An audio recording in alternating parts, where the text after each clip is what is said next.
हरे राम हरे हरे हरे राम राम राम हरे हरे हरे कृष्णा हरे कृष्णा हरे कृष्णा कृष्णा कृष्णा हरे हरे हरे राम राम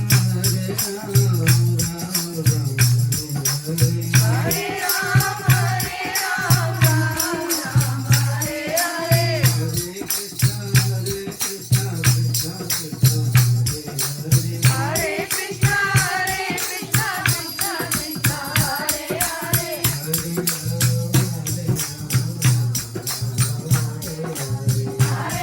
राम हरे हरे हरे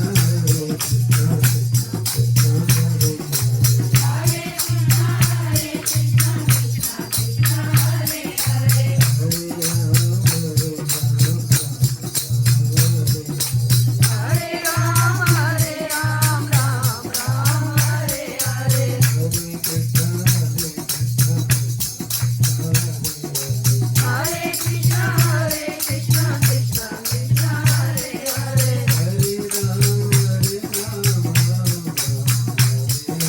हरे राम राम हरे हरे हरे कृष्णा कृष्णा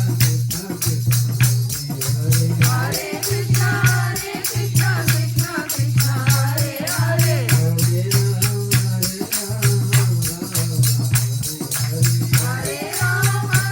राम राम हरे हरे हरे कृष्णा कृष्णा कृष्णा हरे हरे हरे राम हरे हरे हरे कृष्णा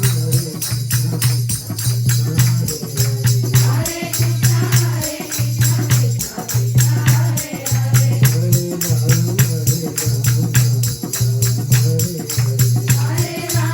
हरे राम हरे हरे हरे कृष्णा कृष्णा हरे हरे हरे राम हरे हरे हरे कृष्णा कृष्णा हरे हरे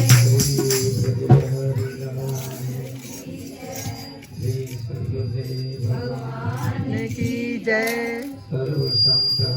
भक्तन की जय हो आज के आनंद की जय जय जय जय श्री राधे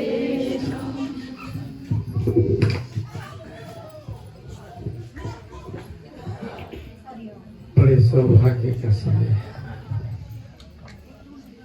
जब भगवत हरिनाम संकीर्तन हो। एक घड़ी आधी घड़ी आधी में पुण्य आधी तुलसी संगत साधु हरे कोट अपराध।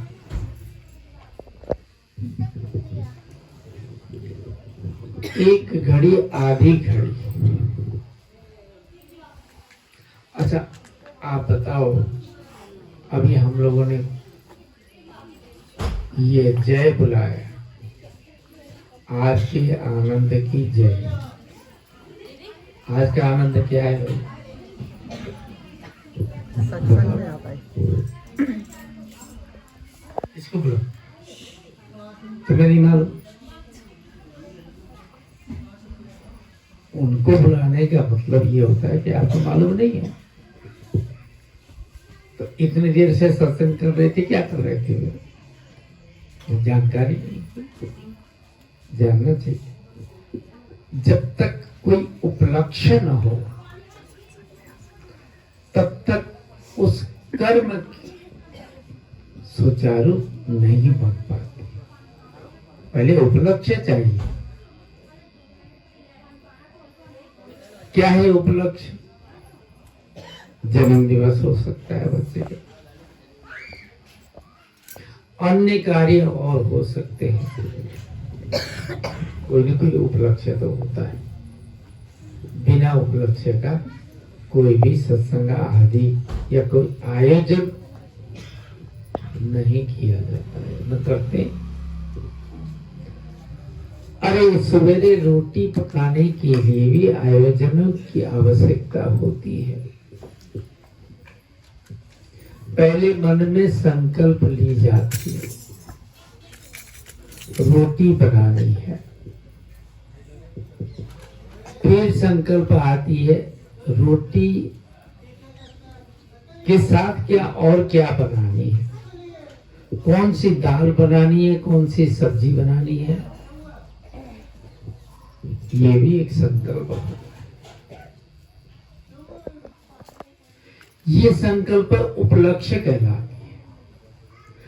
कर्म से पूर्व संकल्प जो है उस कर्म का उपलक्ष्य माना जाता है। कर्म, रोटी बनानी है, मैं अमर कर्म करना चाहता हूं या करना चाहती हूं, ये उपलक्ष्य होता है।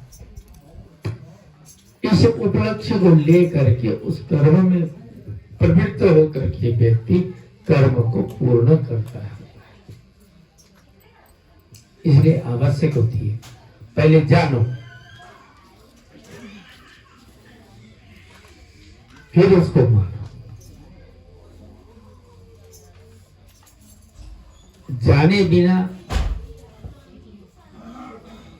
वो आनंद नहीं आता जो आनंद लेने की चेष्टा की जाती है। सत्संग, हम लोग सत्संग, सत और संग। सत्संग, सत्य क्या है? ईश्वर सत्य है,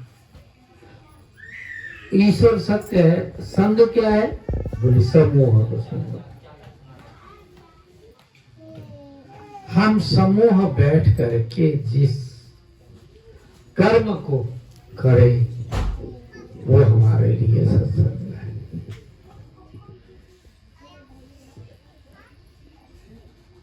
अगर यदि मनोवृत्ति हमारी एकाग्र हो करके भगवत नाम स्मरण किया जाए तो आनंद की अनुभूति होती है।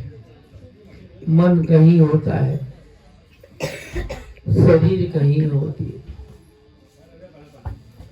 मन के साथ में शरीर का संबंध कैसा क्या है ये हम नहीं समझ पाते। सत्संग करने वाले को अपने मन को साथ में लेकर किसी भी कर्म को देखो, कर्म के साथ में आपका मन होना आवश्यक है। अगर यदि मन न हुआ तो कर्म सिद्ध नहीं होता, सुचारू नहीं होती है। मन चाहिए।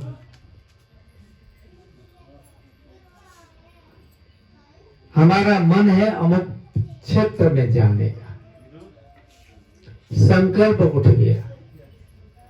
उस क्षेत्र में जाने के लिए हमारे को मन को भी संगम ले जाने की आवश्यकता है।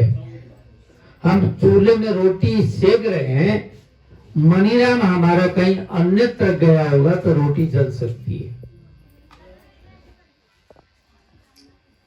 उसमें रोटी में वो स्वाद नहीं आएगी जो स्वाद आप मन को डाल करके जो बनाते। अगर रोटी में स्वाद आया तो कहते अपना मन से बनाया गया। अगर उसमें स्वाद नहीं मिली तो क्या बोलोगे? बेमन से बनाया। माने मन बनाता है क्या? मन शरीर के साथ में क्रियान्वित के लिए मन संग में होता है। अगर मन न हो क्रिया सही नहीं बनती है। इसलिए कोई भी कर्म करो तो कहते हैं मन से करो, बेमन से नहीं करो। ईमानदारी करो, बेईमानी नहीं करो। ऐसे बोलते डबल बनाते हैं। ईमानदारी का पाठ पढ़ाओ, बेईमानी का पाठ मत पढ़ाओ, ऐसा करके बोला जाता है। हम लोग सत्संग में भी अगर यदि मन हमारा सत्संग के प्रति है तो एक शब्द से हमारा जीवन बन जाता है। हम संकल्प लेते हैं कि आज के बाद हम अमुक कर्म करेंगे और अमुक कर्म नहीं करेंगे। उस संकल्प के साथ में अगर यदि आपने उस क्रिया को सुचारू बनाया तो आपका मन से संकल्प किया गया सिद्ध हो जाएगा। सिद्धि प्राप्ति के लिए साधन व्यक्ति करता है। मंत्र जप सिद्धि के लिए करता है। सिद्धि क्या है? हमारे अंतःकरण को जहां संतुष्टि मिल गई वो सिद्ध है। एक दूसरा सिद्धि क्या है? हमने मंत्र जप कर लिया और हमारा सिद्ध हुआ कि न हुआ तो हम किसी वस्तु विशेष में उस मंत्र के द्वारा हम कुछ ऐसी चेष्टा करना चाहते हैं, वो हमारे को दिखना चाहिए। वो मंत्र के माध्यम से वो कार्य सिद्ध हुआ या नहीं हुआ। अगर वो कार्य सिद्ध हो गया तो मंत्र सिद्ध हो गया। मंत्र क्या है? मन से गुरुदेव मंत्र देते हैं। वो मंत्र का तात्पर्य ही ये है कि मन से, केवल शरीर से नहीं, शरीर के तो और काम है। कर्म सभी मन के द्वारा होते जरूर है। बहुत सारी ऐसे क्रियाएं हैं जो शरीर के माध्यम से हुआ करती है। शरीर के साथ में मन भी संलग्न होता है, तभी वो कार्य की सिद्धि होती है। और जाकर के कहा तो अकेला था, खेती पाती उसकी अच्छी खासी थी, अकेले कर्म नहीं हो पाती थी खेती पाती। एक आदमी क्या क्या कर लेगा? घर में रोटी बनाएगा कि बाहर खेत में जाके हल जोतेगा? ये एक गृह कार्य की साधनाएं हैं जिसके लिए सादी शब्द का प्रयोग किया। सादी माने दो, साधना के लिए। शादी वो नहीं है। विवाह हम लोग संबोधन करते हैं। विवाह का तात्पर्य विवादास्पद के लिए भी आता है। विवाह ये जो थोड़ा सा व्याकरण अगर यदि संस्कृत का अवलोकन करे तो ये शब्द थोड़ा सा घूम करके वहां चला जाता है। विवाह माने विवाद, तू और मैं, तेरा और मेरा, ये विवाह। और यही जब दो होते हैं तो कर्म सुचारू बन जाते हैं। दो क्या है? मैं और मेरा मन दो है। पति और पत्नी क्या है? ये दो शरीर से भिन्न दिखाई पड़ता है। कर्म के लिए मन एक ही होती है, लेकिन हम मन को एक नहीं मानते। पति का मन अलग है, पत्नी का मन अलग है, बच्चों का मन अलग है, बूढ़ों का मन अलग है। ऐसा करके हम लोग मन को भी भिन्न भिन्न, लेकिन मन भिन्न भिन्न नहीं है। मन है एक ही है। हमने उसको भिन्नत्व का दृष्टि दिया है। मन एक ही है, उसी के द्वारा कर्म बनते हैं। वो संत के पास में गया, जाकर के कहता है महाराज मुझे कोई ऐसी सिद्धि बताइए जो मेरे सर्व कार्य सुचारू अपने आप हो जाए। बस इधर मैं कहूं और उधर कर्म बन जाए, ऐसी साधना कोई बताओ। संतों के पास में जुक्ति मुक्ति होती है, छोटी बहुत, थोड़ी बहुत, बड़ी बड़ी भी होती है और छोटी छोटी भी होती है। जहां जैसे आवश्यकता हो, जहां छोटी की आवश्यकता है छोटा, बड़े की आवश्यकता है बड़ा, बता देते हैं महात्मा लोग। करना खुद को पड़ता है, संत करके नहीं देते। करके दे भी देंगे तो तुम्हारे प्रयोग में नहीं आने वाला, उनके अपने प्रयोग में होता है। तो सज्जन संत से कहता है कि महाराज कोई ऐसी सिद्धि बताइए जिसके माध्यम से मैं अपने कर्म को फटाफट कर जाऊं। बोले कौन सी सिद्धि तुम्हें चाहिए? मैंने सुना है महाराज जी भूत बहुत जल्दी काम करता है, कर्म करता है, इसलिए भूत की सिद्धि बताइए। संत ने कहा अरे भाई भूत की सिद्धि क्या करोगे करके? अगर भूत को कोई कर्म न दिया, काम नहीं दिया, तो तुम्हें ही उल्टा ले जाएगा। बोले नहीं महाराज जी कर्म मेरे पास में बहुत है, इसलिए कर्म की चिंता नहीं है, लेकिन मुझे करने वाले की चिंता है कि कौन करेगा। उन्होंने कहा ठीक है। संत ने मंत्र दे दिया। एक मंत्र होता है और एक दीक्षा होती है।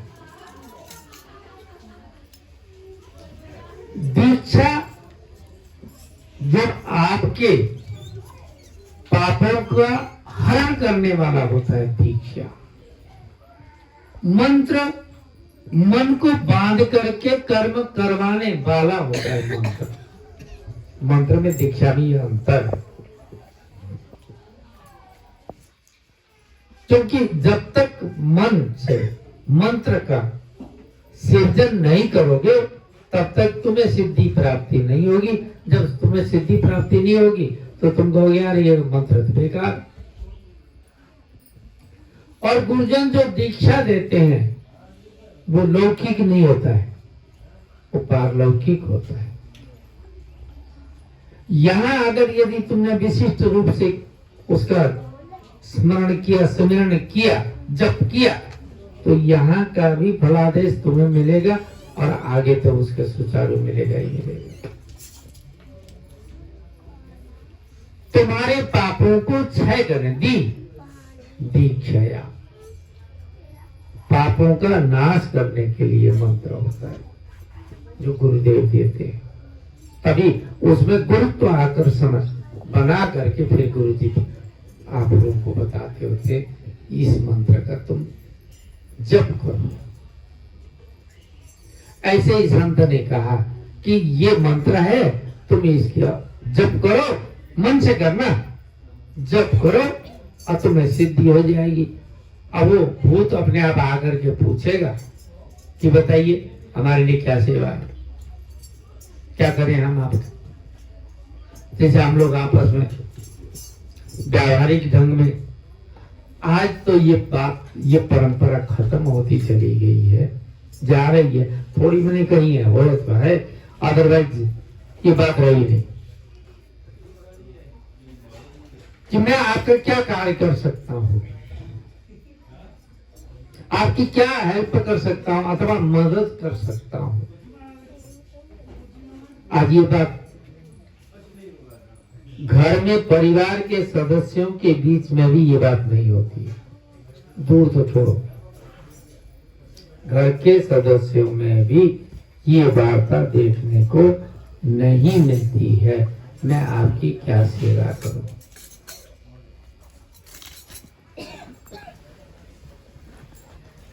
वो सेवा करने के लिए प्रस्तुत हो जाएगा, पूछेगा आपसे क्या सेवा करो, फिर आप अपने से बता देना। जो सेवा करना है, करवाना है उससे, उसके लिए आप उसको अनुरोध कर दो कि हाँ हम कर्म करो। ठीक, वो बड़ा प्रसन्न हो गया, प्रसन्न होकर के घर में गए, जाकर के उस मंत्र को सिद्धि के लिए मन से, जैसा गुरुदेव ने कहा था मन से इसको जपना, उसने मन से जपा। शरीर में मन होते हुए भी शरीर पता नहीं क्या करता है क्या नहीं करता है, लेकिन सेवन अधिकांश मन ही करता है। अगर तुम्हारा मन सेवन करने के नहीं लायक है तो कह सकता है मेरा मन नहीं है, मैं ये कर्म नहीं कर सकता हूं। मन से बोलेगा, शरीर से नहीं। शरीर को चलाता मन है, मूल चीज मन है। विवेक बुद्धि देता है निर्णय, अमुक कर्म करने के योग्य अयोग्य, ये बुद्धि प्रदान करता है आपको। मन तुरंत कहेगा चलो यहाँ बंबई जाते हैं, लेकिन बुद्धि से निर्णय होगा कि तुम्हारे जेब में बंबई जाने के योग्य कोई खर्चा पानी इत्यादि या मार्ग में सुविधा असुविधा या रेलगाड़ी के टिकट इत्यादि ये अवेलेबल होगा कि नहीं होगा, बुद्धि उसको निर्णय देगा। मन तो कहेगा तो चलो।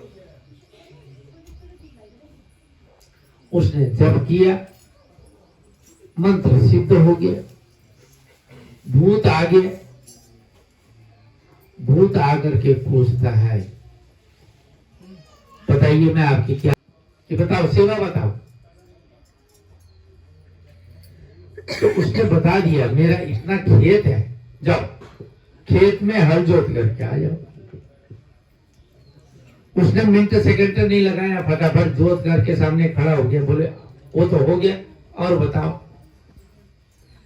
माँ ने ले दे करके उसके जितने भी कर्म थे करने वाले, जो वो किया करता था, वो सब के सब करवाया, और सब के सब मिनटों में करके आ गया। आ करके बोलता है अब कोई काम बताओ। अब उसके दृष्टि में काम तो कुछ भी नहीं दिख रहा है, जितना काम था वो तो करके आ गया, कोई काम ही नहीं है। तो वो बोलता है अगर यदि आप मुझे कर्म नहीं बताएंगे, काम नहीं बताएंगे, तो हम तो तुम्ही को खा जाएंगे।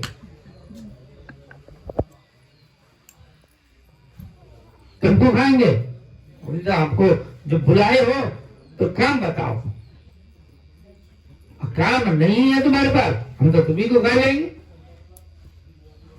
वो परेशान हो गया, बोले कुछ समय मुझे दो, मैं थोड़ी देर में बताता हूँ तुमको कौन सा काम करना। दौड़ा दौड़ा संत के पास में गया। फिर पहले मंत्र के लिए, सिद्धि के लिए, बाद में उस सिद्धि को किस प्रकार से प्रयोग की जाए, वो प्रयोग जब तक सिद्धि की न जाने तब तक वो कर्म प्रवृत्त नहीं होता है, कर्म नहीं कर पाता है व्यक्ति। सिद्धि को जानना भी जरूरी है। संत के पास में गया, बोले महाराज त्राहिमाम क्या हुआ? तो वो तो मुझे ही खाने के लिए तैयार हो गया। बोले हैं मैंने तुमको पहले कहा था। अब महाराज कोई न कोई उपाय ऐसा बताओ जो मेरा कर्म भी बन जाए, उसका कर्म आहारनी से लगा है। तो संत ने युक्ति बताई, बोले जाओ जंगल से उससे बांस कटवा कर मंगा लो, और बांस को खूब अच्छी तरह साफ सफाई कर दे, और उसमें तेल लगा दे, और उसको गड़वा लो उससे। और गड़वा करके वो जैसे बोलेगा काम कैसे बोले, इसके ऊपर चढ़ो उतरो, चढ़ो उतरो, ये काम। जब अपना घर का कोई कर्म कराना, जाओ फलानी चीज करके आओ, वो हो जाए बस। दूसरा क्या काम है? नहीं, इसमें चढ़ो उतरो।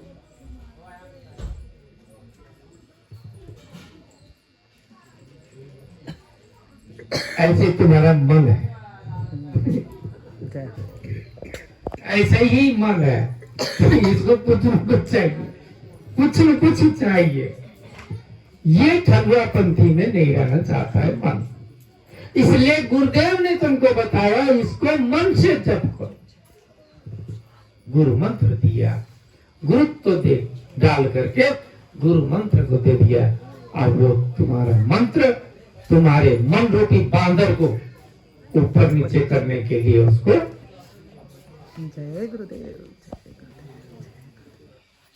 ये ऐसे मन को बांध करके कर्म कराई जाती है, क्योंकि बांधोगे जब तक नहीं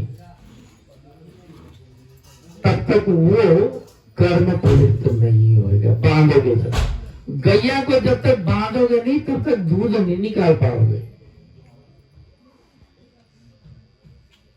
बांधना पड़ेगा,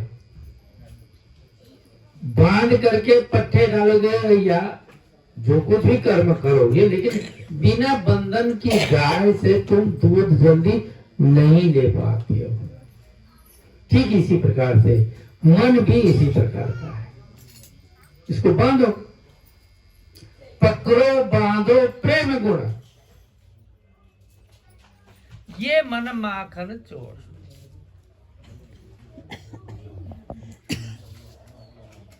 पकड़ो बांधो प्रेम गुण,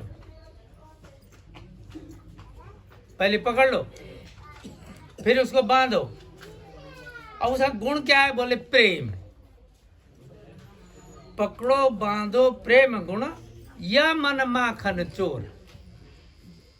इना ही तजत तब ही ग्रसे, यह कलि काल कठोर।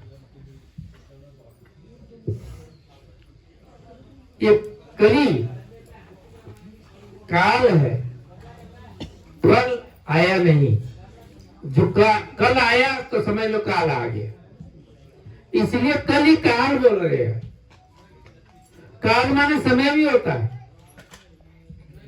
पकड़ो बांधो प्रेम गुण, यह मन माखन चोर।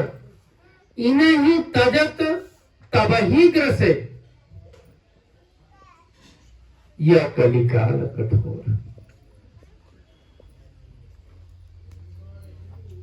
इसलिए मन के माध्यम से आप सत्संग करेंगे, भगवत नाम स्मरण करेंगे, तो आपका कर्म, आपका जीवन सार्थक होएगा।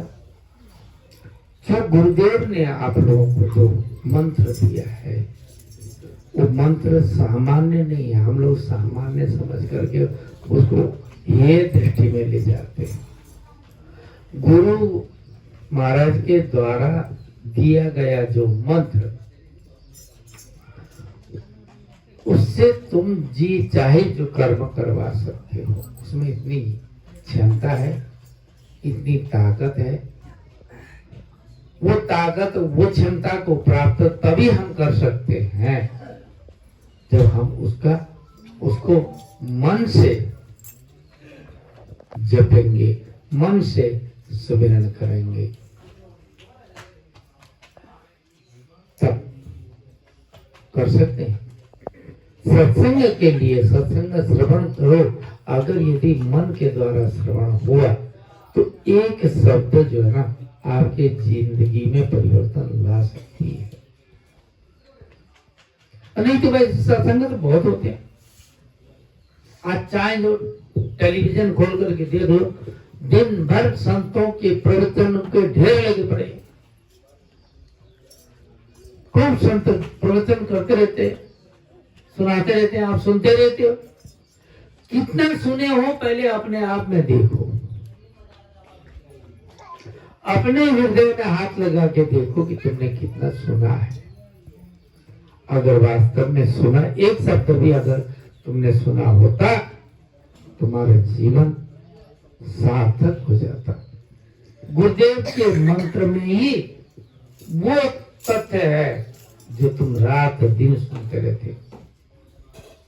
पहले मंत्र के अर्थ को जानो, उसी अर्थ में, उसी मंत्र के अर्थ में सब सत्संग रखा हुआ है।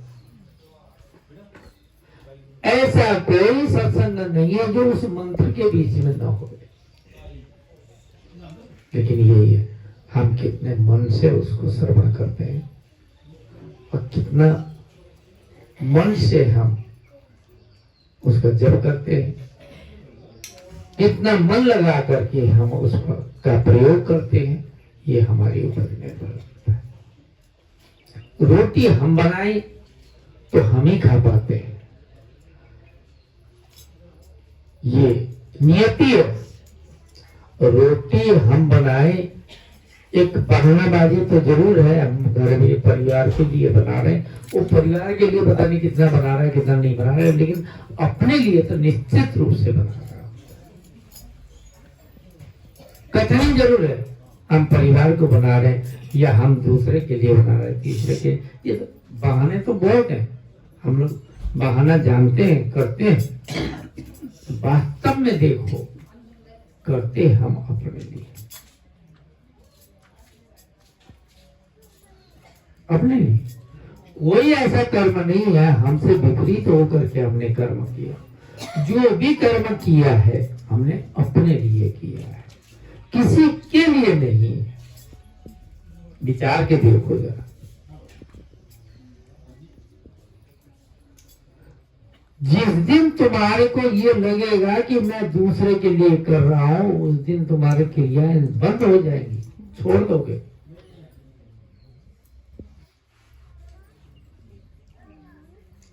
क्रिया जो भी होती है अपने ही लिए होती है। कहीं न कहीं बोल करके देखोगे, हर वस्तु, अब ये मकान है,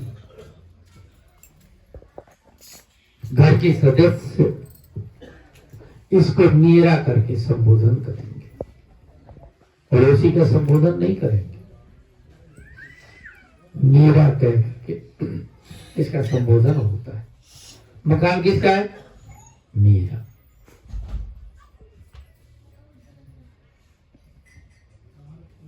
हम दूसरे को लेते ही नहीं, दूसरे का है ही नहीं, हमने देना सीखा ही नहीं।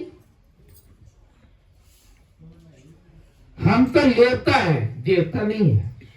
देवता देने वाले को कहा जाता है, लेने वाले को लेवता। एक भजन भी गाते हैं, देत देत राम तके ना, लेत लेत संसार, मेरा भजन भी है।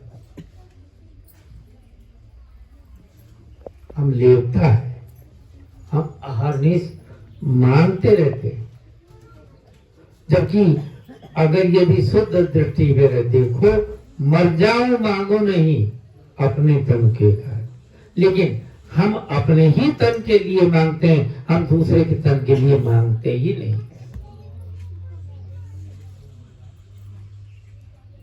परमारथ के कारण मोहि न आवे लाज, इसमें ये बात है। मर जाऊं मांगो नहीं अपने तनु के काज, परमारथ के कारण मोहि न आवे लाज, है तो ये बात। लेकिन हम दूसरे के लिए नहीं मांगते, अपने लिए मांगते। हम अगर यदि गुरु महाराज के चरणों में 5 पैसा अगर चढ़ा रहे तो हम अपने लिए चढ़ाते, गुरु के लिए नहीं।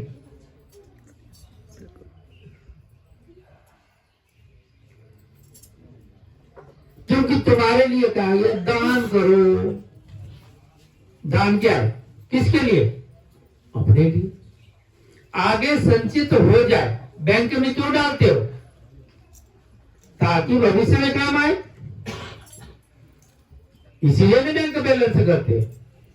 वो गुरु भी एक प्रकार से, तुम 10 पैसा दिया, 5 पैसा दिया, वो बैंक में तुमने अपने लिए किया है, गुरु के लिए नहीं किया। व्यक्ति हमेशा हर कर्म अपने लिए करता है। और रामायण में नहीं लिखा, सुर नर मुनि सब की यह रीति, स्वार्थ लागी। स्वार्थ है।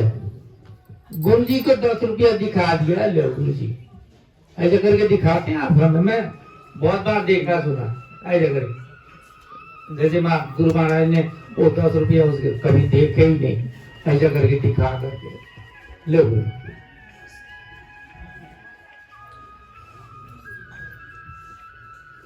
गोपनीयम गोपनीयम गोपनीयम प्रयत्न था। जो हम कर्म करें उसको गोपनीय तौर तरीके से की जानी चाहिए। अगर यदि हम दे रहे हैं तो वो भी गोपनीय होना चाहिए। नहीं भी, वैसे तो कहा जाता है अगर यदि इस हाथ से इस हाथ को देना हो तो आप पता नहीं चलना चाहिए, ऐसा कहा जाता है। लेकिन हम तो एडवर्टाइज की दृष्टि से गुरु जी को दिखा देते हैं, लो महाराज 10 रुपया,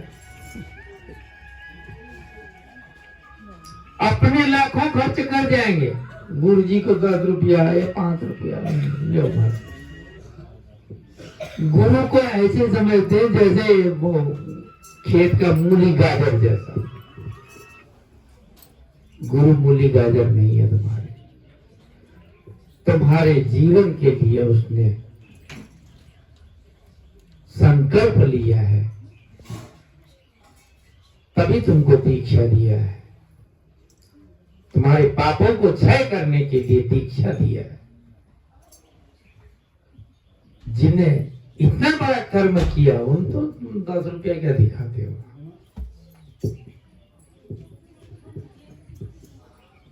इसलिए कोई भी कर्म करो उसको मन से करो। गुरु महाराज की सेवा के लिए कहा जाता है मन से करो।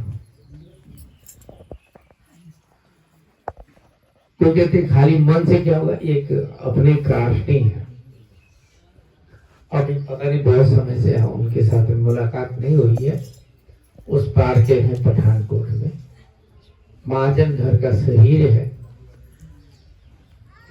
वो आश्रम में आकर के मेरे से पूछा जाता था, पूछते थे महाराज कास्टिंग कला आरती में लिखा हुआ है तन मन धन गुरु अर्पण कीजिए।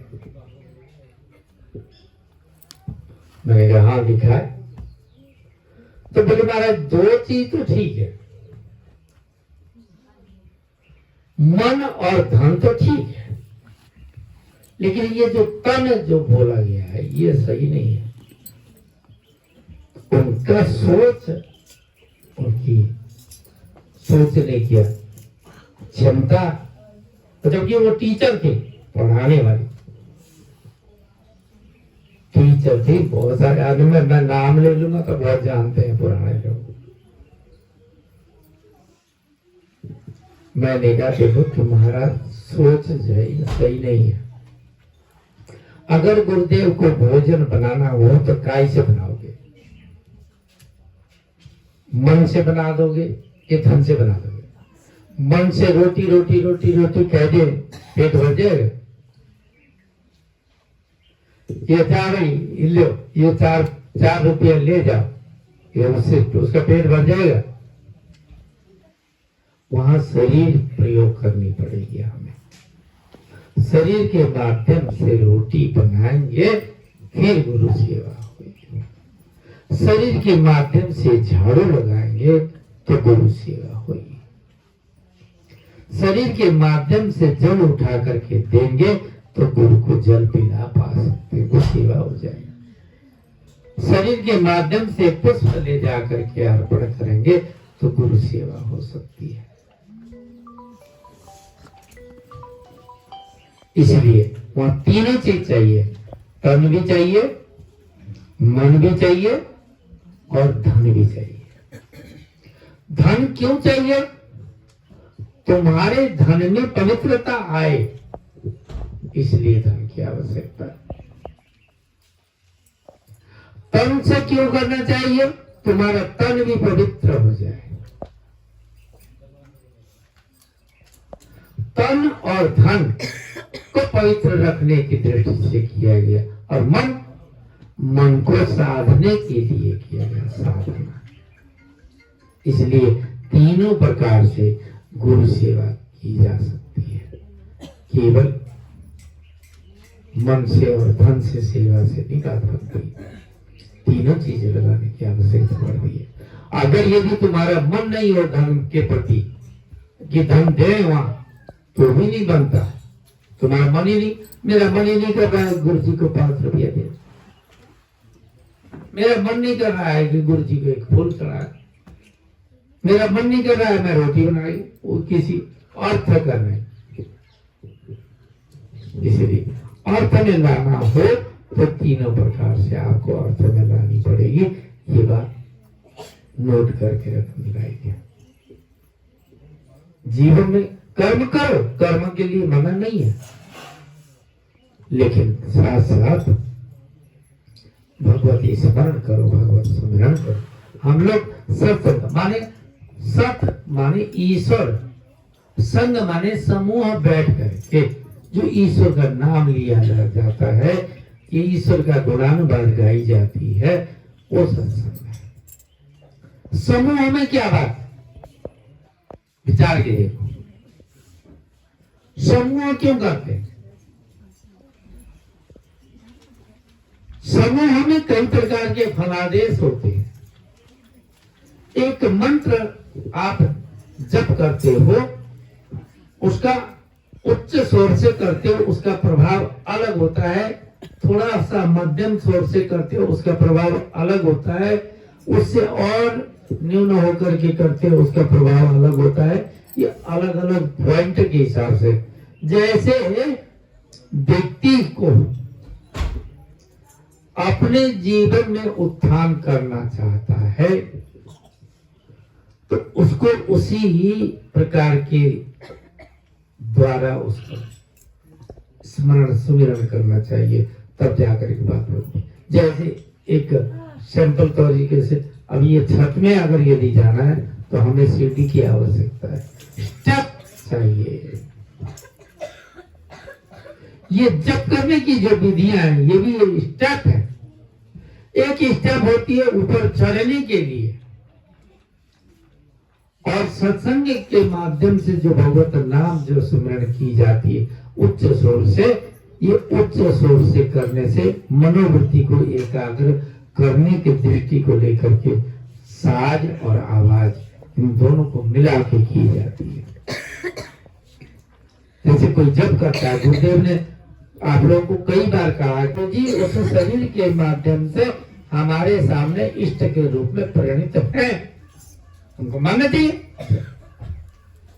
उनके जहां भी दर्शन हुए, जब भी हो, चित्रपट में भी होना चाहिए। ये चित्रपट ऐसे नहीं प्रकट पंक्ति में रख दिया गया है, ऐसा नहीं है। इसकी बहुत कीमत है, अदरवाइज ऐसे कागज का।